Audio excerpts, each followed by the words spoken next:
Hi friends, it's Deanna here today and welcome to my channel. Today we're going to rethread my Accolade, Babylock Accolade, and we're going to go from serger to a 4-stitch safety stitch serger thing. I'm going to show you what I mean by that. Okay, so I was thinking I would sew up this beautiful woven fabric, and I've got this paper pattern that I've never successfully been able to do. Honestly, I'm just going to tell you here, be completely honest. I have never been able to sew up a paper pattern. I don't know why. I can never get the sizing just right. Today's the day. But before I get there, as I was thinking about this, you know, when you're sewing wovens, you want to do a straight stitch first and then you finish the edge of the fabric with a serger or a zigzag stitch on your sewing machine or something like that. Well, this Babylock Accolade has a special stitch for that. It's a safety stitch. So what it does is it does the safety stitch and then it serges the edge as well. And it's got a 4-thread and a 5-thread. And we're just going to do the 4-thread today. So I'm going to go ahead and rethread my machine. I'm going to show you how I'm going to do that. And then we're going to test it on a little piece of scrap fabric. And then on the next video, we'll get to sew up this beautiful Simplicity S9041 together. And hopefully we can get it done. Let's rethread our machine. All right, so here's my serger. And I've got it set for regular serging right now. So upper looper, lower looper here. And then the 2 threads are coming through and they're right there on the back one. So the front is the C1 and 2, and then the back is the O1 and 2. When it comes to like your needles right here, it's telling you where the needle position is going to be. So the first thing I know I got to do is change my needle positions.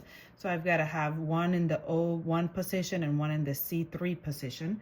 So it's right here. So I've got, if you look closely, I'm going to bring it closer so if you can see it. There are some words on there. So it's got the 1 and the 2. So 1 and 2 and an O. And this is 1 and 2, and it's a C here, and at the top is an S. So there's another position right there. So I have to have So I've got to have C3, which is up here at the top. That's not an S, that's a 3. What am I talking about? C3, which is right here at the top. Right there. It looks like an S, doesn't it? But I'm supposing that's a 3. Yeah, it is a 3. So I'm going to have to put a needle here. And then it asking me for O1. So I'm going to have to leave this needle here already. It's already there. So let me go ahead and get my little trusty thing to unscrew the needle. And that is in this handy dandy compartment right here. It's got the little needles and screwdrivers. So here's my little screwdriver. And we're going to remove... So we're leaving O1, so we're removing O2 right here. So I'm just loosening it up and using this, my handy dandy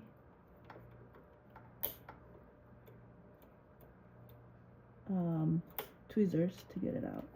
Actually, I should probably pull that up. And if you noticed right here, I still have my threads on it. I like to leave my thread on there as I'm taking the needle off. And you wonder why, because sometimes they fall down, and hanging on the thread, it makes it easier for me to be able to, it's staying on there, it's not falling off. So that always helps. And then go ahead and lock that back up. You don't want to leave it open. Lefty loosey, righty tighty. Okay, and then we want to go right here on the C3. So I'm going to loosen that up. And I'm going to put the needle on there. Gotta be in the highest position, which I'm not. That would make it a little bit easier. Okay, once it's in there, you go ahead and tighten it up.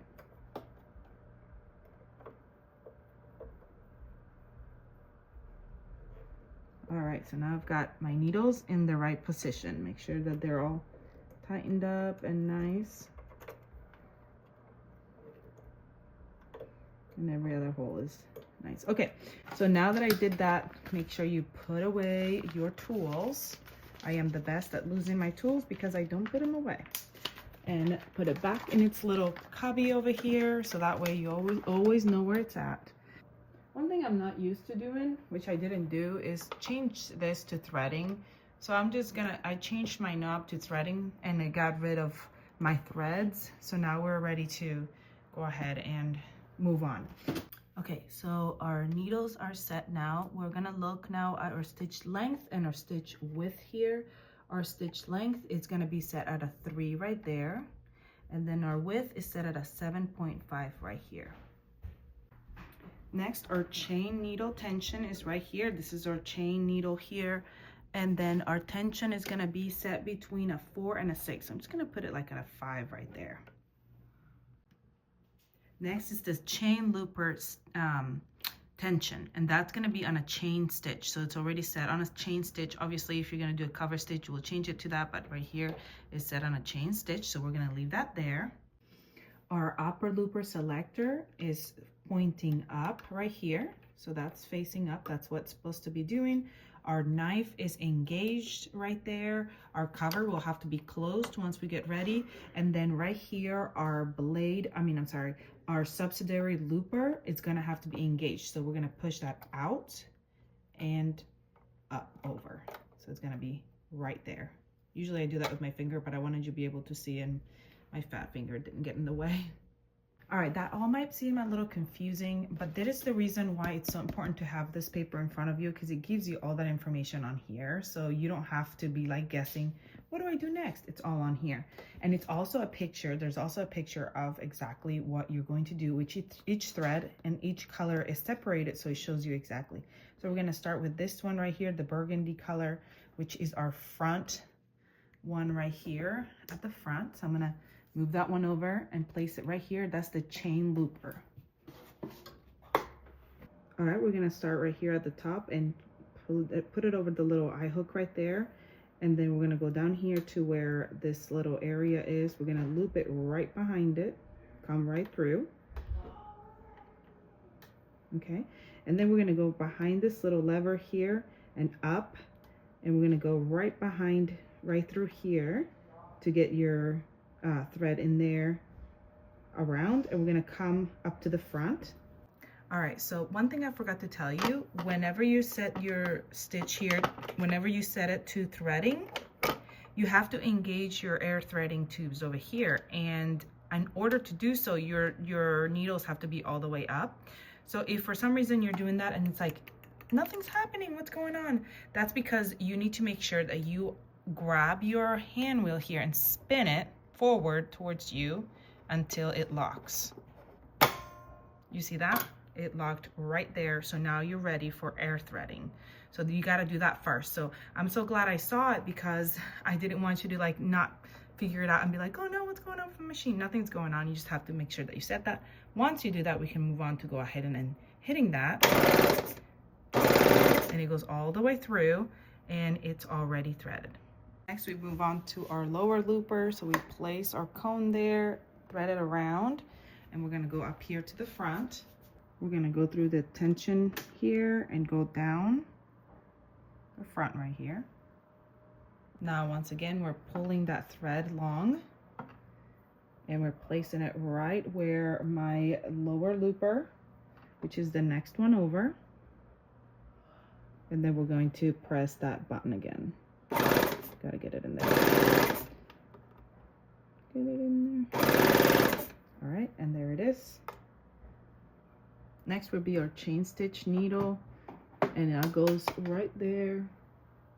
And we're gonna go right over to that eyelet right there and go down. And that's gonna go all the way over to this side.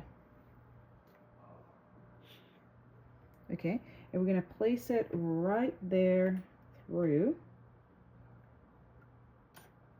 right behind this little plate right here. I'm gonna go up and over and come right back down, and now we're gonna thread it on this other, place it right there and thread it on this other needle right here. I'm gonna place it on that front needle now.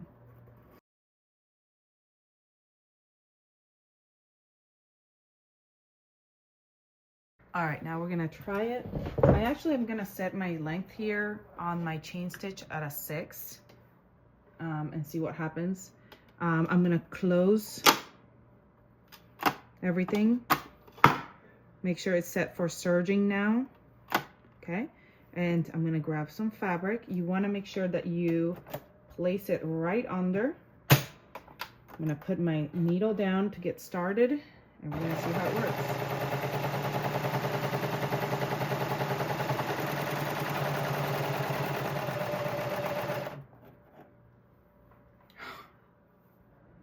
Look at that. So pretty.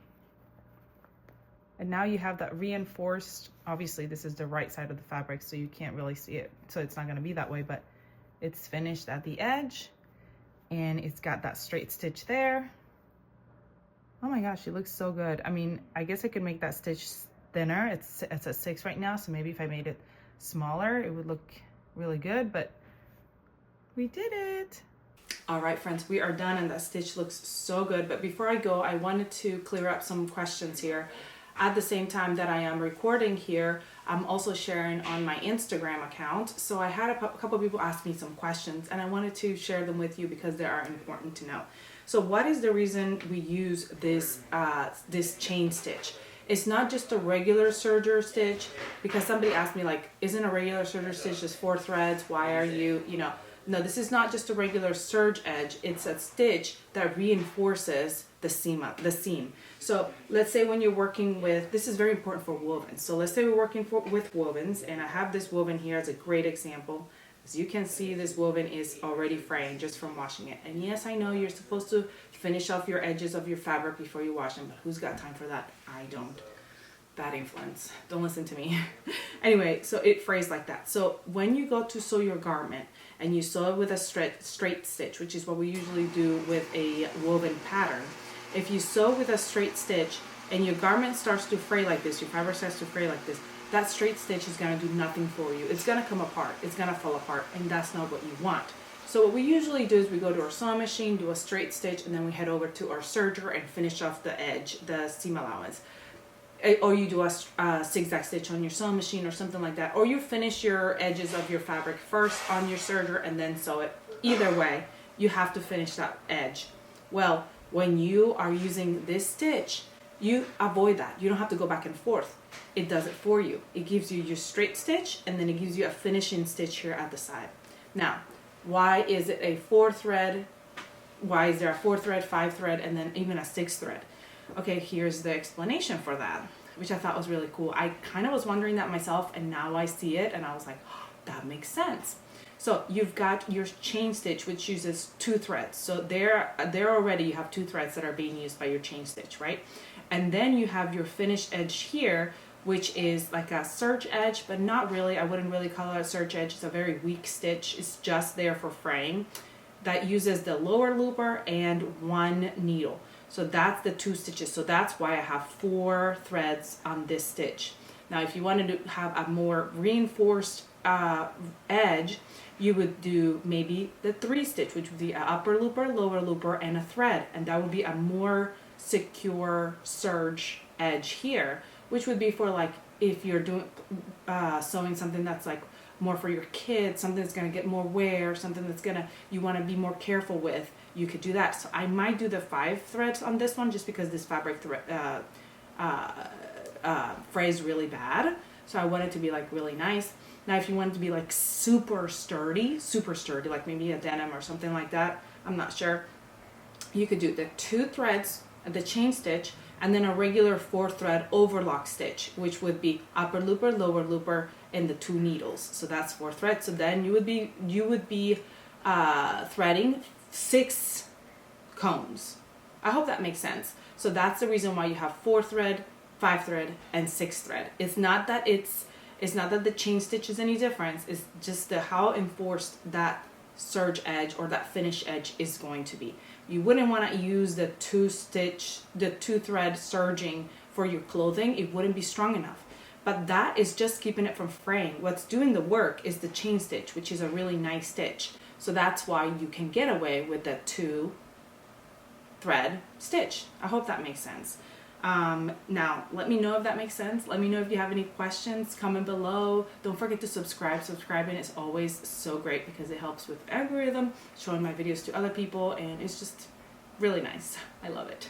And comment and let me know what else you want to see and what you think about this stitch. I love it. I think I'm going to go ahead and add, oh, by the way, if you want to do the 5 thread, like this is the 4, all you're doing is you're going to add the upper looper thread to there and thread it through the little air threading hole for the upper looper. And that's what I'm going to do. I'm going to add that. All the other settings are the same. It's just that's the only change. And I'm going to do that, I think, because I want to reinforce this a little bit because my fabric is so fray. I think that will help.